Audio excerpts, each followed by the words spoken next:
Allah Maha Kuasa. Dan apa yang kau minta Allah bisa kasih kamu. Kamu minta sama manusia, apalagi kalau dia butuhkan juga, tidak mungkin dia kasih kok. Contoh, saya senang HP. Kau datang minta HP sama saya, Ustadz minta HP-mu. Tidak mau ya. Kenapa? Saya juga butuh. Allah, apa dibutuhkan Allah kepadamu? Tidak ada. Maka minta kepada Allah, kecil jadi kepala dinas. Kecil jadi anggota DPR. Tapi saya tidak terpilih Ustadz, ada di atasku. Tiba ajalnya meninggal, kau yang naik. Kecil buat Allah, kecil buat Allah. Jangan kau sembah manusia, sembahlah Allah. Ya, saudaraku yang mau jadi pegawai negeri, jangan kau sogok. Kau lebih baik jadi pedagang kaki lima daripada kau jadi pejabat tapi sogok.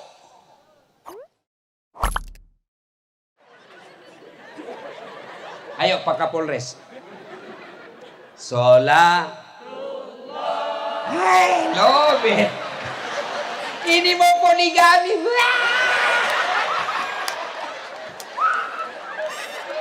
Ayo, bareng-bareng semua ayo.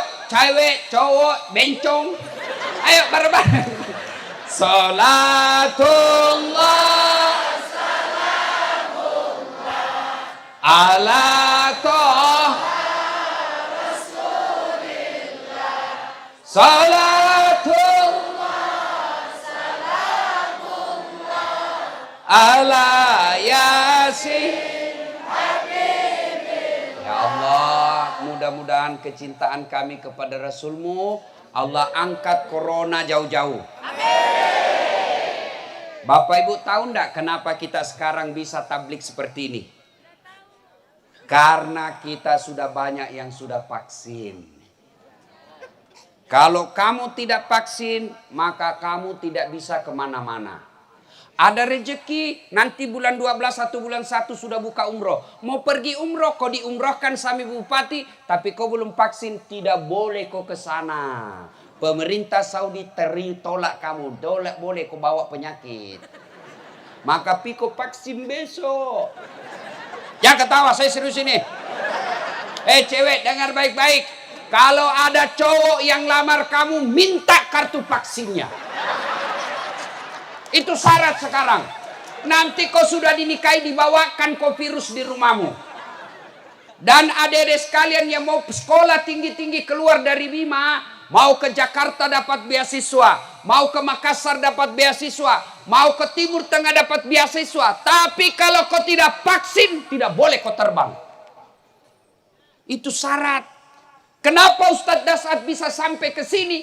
Karena saya sudah vaksin. Kalau saya tidak vaksin, meskipun saya Ustadz, meskipun kuat doa, meskipun tahajud tiap malam, tapi begitu menaik pasi, mana surat pasinya Pak Ustadz? Tidak ada, mohon maaf, kau mundur. Meskipun kau hafal Quran, corona tidak kenal hafal Quran. Maka datanglah vaksin. Oh, ada chipnya Ustadz. Chip itu di handphone, bukan di sini. Kenapa ada kita lihat Ustadz melengket? Itu melengket karena banyak dakinya. Dan saya sudah coba. Begitu saya belum vaksin, saya tempel, menempel betul. Kenapa? Karena di sini ada lemak. Lemak dengan koin pasti menempel. Maka coba kau tempel itu, ya, yang sudah vaksin, coba kau tempel itu duit di sini. Tidak bakal. Kenapa? Di sini sangat sedikit lemak, di sini banyak, maka dia menempel. Maka orang yang tidak mau vaksin sesungguhnya itu termakan hoax. Kalau vaksin merusak, maka matilah semua tentara dan polisi Indonesia. Kenapa? Mana ada polisi dan tentara belum divaksin? Semua sudah divaksin. Mana ada PSN belum divaksin? PASN. Kenapa? Kalau dia tidak vaksin tidak didapat gajinya. Vaksin. Negara, masa ada negara mau hancurkan negaranya? Maka adik-adik yang belum vaksin, vaksinlah. Vaksin tidak vaksin pasti mati. Kalau begitu jangan kau makan. Makan tidak makan pasti mati. Mana kenapa kita makan? karena ikhtiar kita agar bisa tetap hidup. Tapi biar kau makan 10 karung, kalau tiba ajalmu pasti mati. Biar kau vaksin 10 kali, tiba ajalmu pasti mati. Lalu kenapa kita vaksin? Upaya kita agar kita tidak kena corona. Jelas? Dan enaknya sekarang vaksin gratis. Tidak berbayar. Nanti kalau sudah mulai banyak, kau mau vaksin lagi, sudah dibayar bos. Dia bilang pemerintah, sudah mau dikasih gratis, kau kepala batu sekarang kau bayar. Yang ketawa, saya serius ini. Salatullah, salamullah, ala toha, Rasulillah. Salatullah, salamullah, ala yasin. Ibu bapak, saudara-saudara sekalian, teristimewa yang kita hormati, Ibu Bupati Kabupaten Bima beserta Ketua DPR dan Wakil Bupati. Sepanjang saya ceramah barusan ini bupatinya ibunya, anaknya Ketua DPRD-nya. So, jago tahu ini. Jadi ini anak mengawasi ibu, biasanya ibu mengawasi anak. Hebat ini orang Bima. Yang kita hormati Bapak Kapolres Kabupaten Bima. Bapak AKBP 2 bunga-bunga. Itu AKBP. Naik sedikit kombes. 3 bunga-bunga. Naik sedikit bintang 1. Bintang 2. Bintang 4. Pasti pensiun. Jadi jangan sombong ketika jadi Kapolres. Kapolres saja tidak boleh sombong. Apalagi Satpol PP. Satpol PP saja tidak boleh sombong, apalagi kau security. Security saja tidak boleh sombong, apalagi kau yang pengangguran. Maka jangan sombong. Ustadz sombong, oh tidak boleh Ustadz sombong. Kenapa Ustadz sombong? Tidak boleh. Ini Dasat Latif. Kau tahu kenapa dia hebat? Karena ada yang nonton. Saya di sini ceramah menggebu-gebu 2 jam, hebat ceramah, tidak ada yang nonton. Lewat Kapolsek. Sudah lama itu gila Pak Ustaz. Maka jangan sombong. Tidak ada orang suka orang sombong. Ya. Bapak Dandim yang saya hormati. Saya lupa kalau 2 bunga apa. Apa kalau Dandim? Letkol, Letnan Kolonel. Dan Bapak Ibu saya tidak sebut namanya satu demi satu. Karena kalau saya sebut saya tidak ceramah, habis waktu. Seperti tadi ketua panitia disebut semua. Ya ada yang lupa. Bapak Ibu tokoh perempuan yang saya hormati. Tokoh pemuda yang saya hormati. Ada satu tokoh yang kau tidak ingat. Tokoh kelontong. Dan kita hormati pula adinda kita, kakak kita, saudara kita, Ustadz Samsuri. Yang telah mengharumkan masyarakat Bima. Nomor 1 waktu di Turki. Ketemu tawa Erdogan. Ketemu Erdogan, cipika-cipiki. Tawa masih kecil waktu itu. Sekarang sudah berjenggot. Nah ibu bapak saudara-saudara sekalian. Acara ini diprakarsai oleh komunitas pecinta Al-Quran. Adik-adik tahu enggak sebelum turun Al-Quran? Saya kasih ilustrasi sederhana sebelum turun Quran. Di Arab disebut jahiliyah. Apa ciri-ciri jahiliyah waktu itu? 1, 4 Tuhannya. Jahiliyah. Tuhannya 4. Latta, Manat, Uzza, Hubal. 4 Tuhannya. Dan Tuhannya dibikin berdasarkan status ekonomi. Yang kaya sekali dia bikin Tuhannya dari emas. Dibikin kepalanya, dibikin kakinya, dibikin perutnya. Lalu disembah. Yang agak dibawa agak kaya sedikit, dibikin dari perak, perunggu, dan besi. Bawanya lagi, dia bikin dari kayu yang mahal atau batu yang mahal. Miskin, dia bikin dari tepung terigu, yang paling miskin. Tepung terigu diambil, dia kocok, dan baru dia bikin kepalanya, dia bikin tangannya, dia bikin perutnya, dia bikin kakinya. Selesai dia sembah, lapar nih. Kan tepung terigu tuh, roti. Nah lihat-lihat Tuhannya. Dia bilang Tuhan, Sudah miku sembah, perutku lapar. Apa boleh buat? Saling pengertian kau. Kau sudah kusembah, sekarang kau yang harus kasih kenyang saya. Maka diambil tangannya Tuhannya, dia makan. Diambil kakinya Tuhannya, dia makan.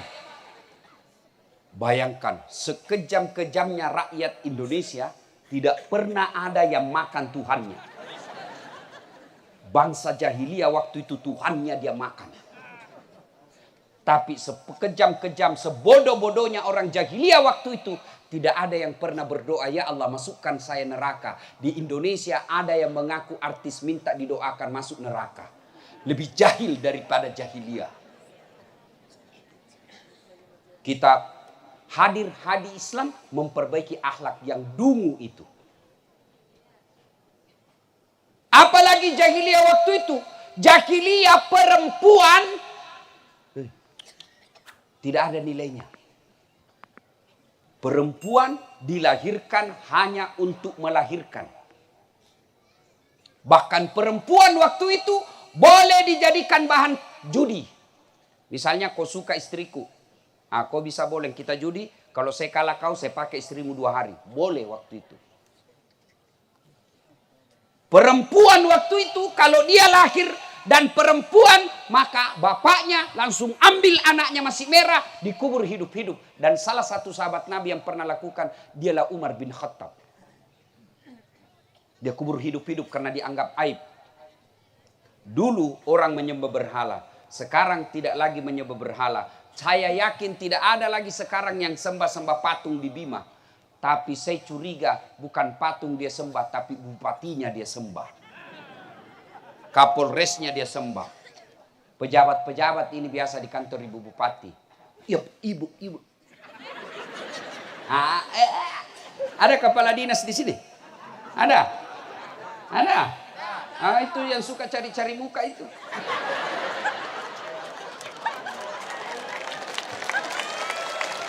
Kalau mau kau jadi kepala dinas, tunjukkan kualitas otakmu.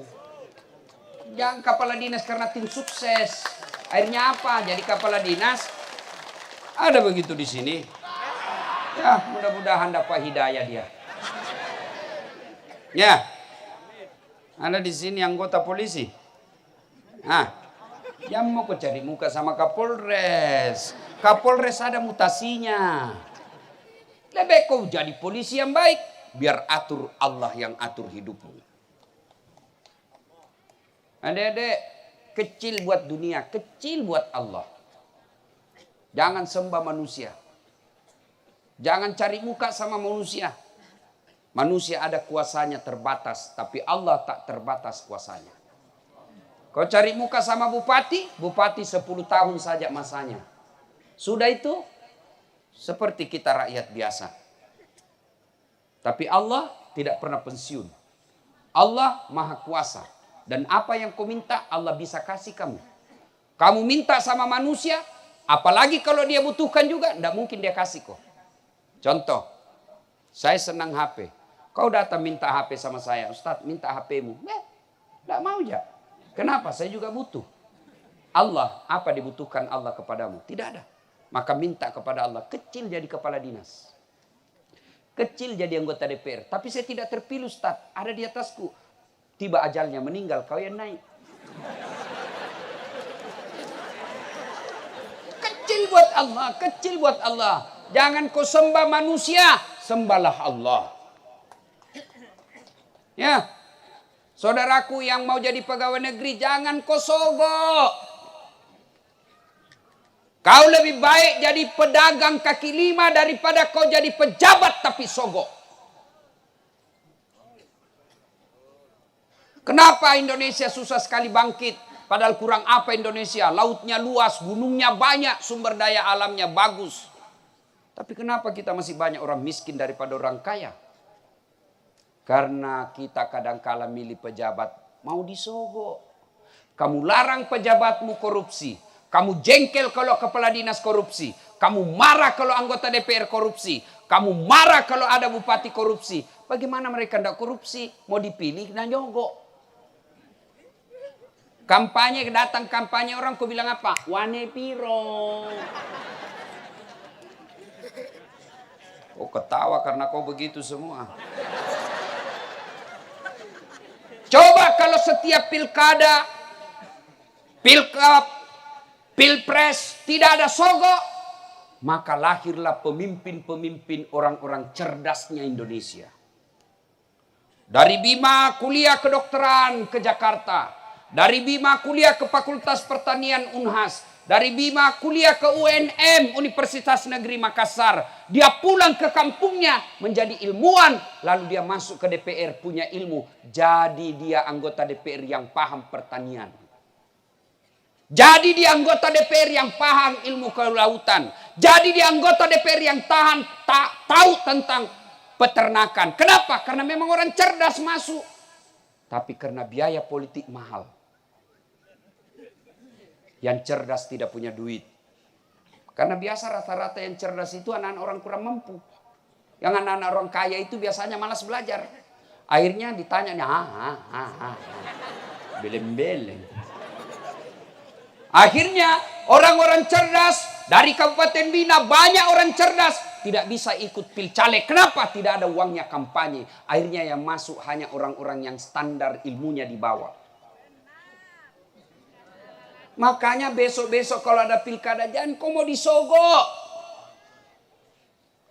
Kalau kau mau bantu perbaiki negaramu, jangan terima sogok ketika ada pilkada. Gimana caranya? Kau rekam yang datang sogok, lapor Kapolres, Kapolres tangkap dia mereka. Bisa? Itu Al-Quran hadir melarang kalian disogok. Maka pegawai negeri yang masuk pegawai karena sogok, selama kau makan gajimu, selama itu kau makan uang haram. Maka jangan heran, anakmu dua, satu pengedar, satu pengisap. Yang cewek dibawa lari hamil. Itu budaya jahiliyah. Maka jangan cari muka sama manusia. Sembahlah Allah. Nah, kemudian apa lagi? Budaya-budaya jahiliyah waktu itu. Mereka angku sombong. Itu Abu Lahab, Abu Jahal, Abu Sofyan. Bangsawannya jahiliyah waktu itu. Arab-Arab waktu itu. Mereka tahu apa yang disampaikan Muhammad ini benar. Mereka sadar apa yang disampaikan Muhammad barang bagus. Tapi karena mereka katakan, Muhammad anak baru kemarin. Saya lebih berhak. Akhirnya mereka tolak. Kenapa? Karena kesombongannya. Adik-adikku, jangan punya rasa sombong. Bapak-bapak polisi jangan sombong. Bapak tentara jangan sombong. ASN jangan sombong. Ulama jangan sombong. Allah tidak senang sifat sombong.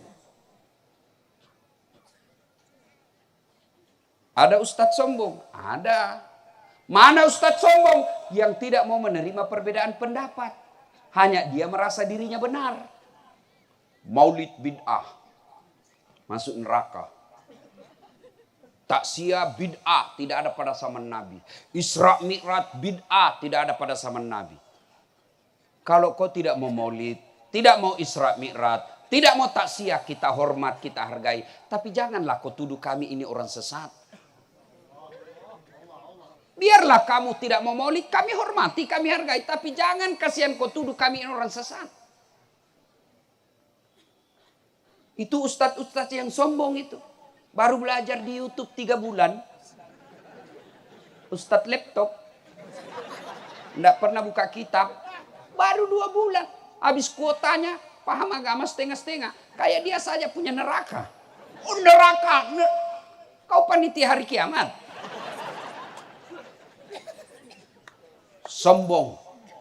Allah tidak mencintai orang yang sombong. Allah membenci orang sombong. Dan tahu Fir'aun. Fir'aun itu diharamkan masuk surga. Abadi dalam neraka. Bukan karena dia bodoh. Bukan dia karena miskin. Bukan dia karena rakyat jelata. Dia raja. Dia orang kaya. Dia pejabat tinggi. Dia cakep. Tapi sombong. Haram masuk surga. Orang kaya. Kata Allah dalam Al-Quran, ada 3, dalam hadits qudsi, ada 3 temannya setan di dunia. 3 temannya setan. Satu di antaranya kata dalam hadits qudsi, al-ganiyun mutakabbir. Orang kaya yang sombong. Kaya harta sombong, temannya setan. Kaya pangkat jabatan sombong, temannya setan. Kaya ilmu sombong, temannya setan. Tapi orang masih bilang, iyalah pantas dia sombong, dia wali kota, pantas dia sombong, dia kapolres, pantas dia sombong, dia kaya. Masih ada jalannya dia sombong, ya wajar dia pejabat. Tapi kalau kau sudah miskin, pengangguran, jelek mukamu, busuk ketekmu, kau sombong lagi. Bukan kau temannya setan, kau sudah jadi setan cilaka. Ya, jangan sombong. Bapak-bapak polisi, jangan sombong. Apalagi rem-rem sedikit. Ya, jangan sombong. Ya. Nah, sudah. Setelah itu, itulah gambaran. Banyak sebenarnya gambaran karena waktu terbatas. Maka ayat pertama turun. Iqra. Turunlah Quran. Ayat pertama yang Allah turunkan bukan perintah haji, bukan perintah puasa, bukan perintah sholat. Tapi ayat pertama turun, Iqra, baca. Baca ilmu kelautan, baca ilmu struktur tanah, baca ilmu pertanian, baca ilmu kehutanan, baca ilmu teknologi dan lainnya. Baca. Semua kau baca. Dengan catatan, Bismi rabbikal ladzi khalaq. Atas nama Tuhan. Baca ilmu pertanian, setelah kau baca, angkat nama Tuhan. Baca ilmu pertahanan keamanan, jadi polisi, jadi tentara, baca itu, setelah itu muliakan nama Tuhan. Baca apa saja. Maka adik-adik sekalian, ini ayat menunjukkan kita umat Islam tidak boleh menjadi umat yang bodoh. Adik-adik, Imam Ali karamallahu wajhah, Ali bin Abi Thalib, sepupu satu kalinya Nabi, anak mantunya juga Nabi, sahabat juga yang masuk Khulafaur Rasyidin. Nabi akui Ali bin Abi Thalib paling cerdas dari semua sahabat beliau. Ditanya, ya Ali, jika kau disodorkan antara harta dengan ilmu, kau pilih mana? Adik-adik ini yang ada di depan saya, kalau disodorkan kau iPhone 13 dengan kitab Durratun Nasihin, kau pilih mana? Kitab pencitraan. Ali ditanya, Ali kau pilih harta atau ilmu? Dengan mantap Ali menjawab, saya pilih ilmu. Kenapa pilih ilmu ya Imam? Ada 3 kelebihan ilmu dibanding harta. Ada 3 keutamaan ilmu yang tidak dimiliki oleh kalau kau punya harta. Apa itu? 1. Harta setengah mati kamu jaga. Ilmu dia yang jaga kamu. Saya punya duit 5 juta, saya kasih masuk kaleng-kaleng. Orang Makassar bilang belek-belek. Kasih masuk belek-belek, sudah itu digembok. Belek-belek, saya mau keluar kamar, saya kasih masuk di lemari.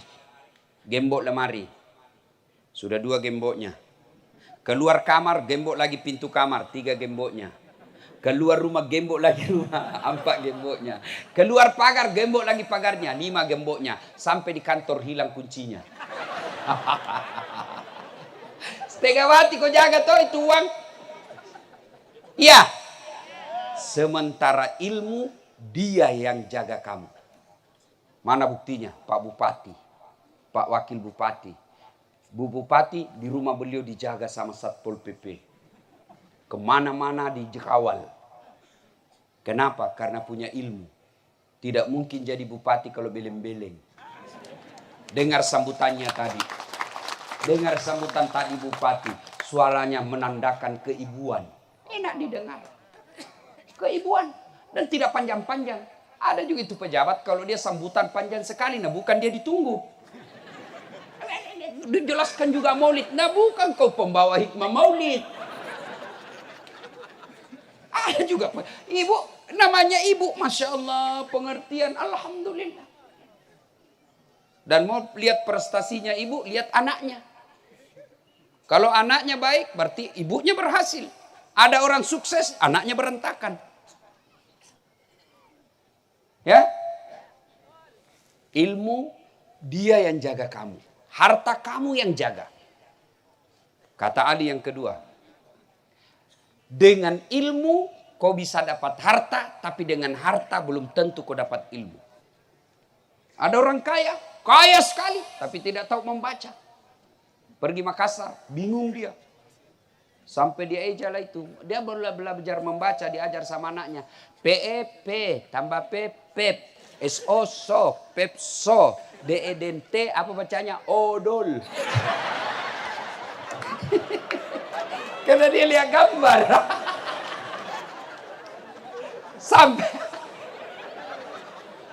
Sampai di Makassar dia dibelikan es krim. Tahu es krim, Dek? Itu es lembe-lembe. Kan itu es krim itu kan kayak ada asapnya tuh. Dia makan es, dia tiup. Karena dia lihat belem-belem. Dia masuk ke mall. Begitu masuk di mall, dia lihat ada tangga lift. Tahu tangga lift? Yang naik turun. Terbuka. Ada tulisannya di atas, open. Dia bayangkan pembikin kue di kampungnya. Open. Besarnya pembikin kue. Hebatnya di Makassar. Besar sekali pembikin kuenya. Tiba-tiba terbuka. Open. Besar. Masuk orang Tionghoa. Orang Tionghoa kampung putih tuh. Dia teriak, weh, jangan masuk nak. Panas. Jangan masuk, bahaya. Masuklah ini orang Tionghoa, tertutup pintu. Selang beberapa saat terbuka, keluar orang Afrika. Hitam, dia bilang, keriting dia. Saya bilang, memang jangan kau masuk, hanguslah kau. Ini bahayanya. Lah yang masuk, yang keluar. Ini kalau orang dongo. Makanya kau biar banyak duitmu, kalau kau dongo, susah hidupmu. Sebaliknya, dengan ilmu kau bisa dapat harta. Mana contohnya? Ustaz Latif, bos. Sekarang orang mahal, tidak mau pergi penerbang. Kenapa? Mahal ini pesawat, mahal tiket Ustaz. Saya tidak pernah bingung soal tiket. Kemana-mana saja saya tidak pernah pusing soal tiket. Kenapa? Bukan saya yang beli. Siapa yang beli? Bupati. Yang belikan saya. Kalau tidak mau, tidak usah, saya tidak pergi situ. Gara-gara apa? Ilmu. Dulu. Waktu saya kecil, SD, di kampung. Kampung saya asli kampung. Lewat pesawat. Kita kejar kapal lalu tuh. Bahasa Bugis kapal lalu tuh, kapal terbang. Kapal lalu tuh. Kita kejar. Sampai karena kita lihat got, masuk kita di got jatuh. Saya bilang dalam hati, bisa gitu saya nanti naik pesawat. Saya bilang waktu itu, bisa gitu saya nanti naik pesawat. Subhanallah, Allahu Akbar. Sekarang capek saya naik pesawat. Dibayarkan pula. Bahkan naik pesawat pribadi, antar jemput. Pernah sering saya diantar jemput pergi khotbah. Cuma berdua saya di atas pesawat. Gara-gara apa? Bukan karena saya gagah, tapi karena saya punya ilmu.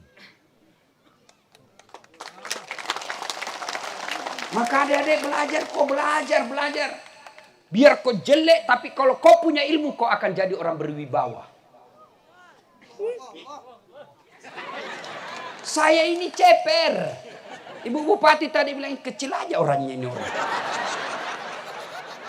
Cuma tidak mau bilang lagi, jelek juga ini. Saya akui saya tidak gagah. Tapi saya penuh pesona. Mana buktinya? Kasih kumpul orang anak muda di samping saya yang cakep, gagah, harum, keren. Tapi mana ketemu ibu-ibu? Saya dia minta foto, Ustaz. Lah dia aja ini. Penuh pesona. Cuma ibu-ibu kalau foto suka minta ulang Ustaz, ulang. Kabur Ustaz, ulang. Dalam hatiku, mukamu yang kabur. Salatullah salamullah ala toha rasulillah. Salatullah salamullah ala yasin